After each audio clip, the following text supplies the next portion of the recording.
because when they went to those shows for Phish back east, that was better than cash or gold because it was the drink of choice before the shows Yeah. out in the parking lot.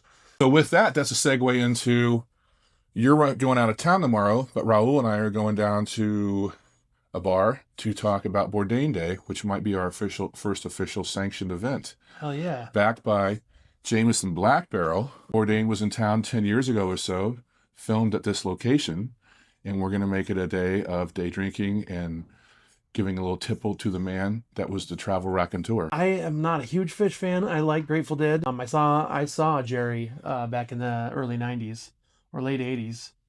Uh, Phenomenal band, you know. I have always been adjacent to Phish. I'm not much of a fan either, but I know that Trey Anastasio and his guys have been out there for 41 years. Hmm. Um, and again, going back to Kansas City reflection and working at Lucas Liquor back in the day, in the Midwest, where we were, Kansas is next to Colorado, of which where New Belgium Fat Tire is made. Hmm.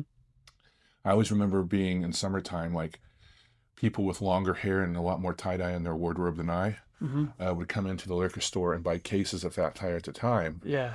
Because when they went to those shows for Phish back east, that was better than cash or gold because it was the drink of choice before the shows Yeah. out in the parking lot. Well, you make friends. Like it's like when you go to some of the islands, and you're hanging out, and somebody has like Yingling or something like that. You can make a friend instantly, if you have some of that. Right. Yeah.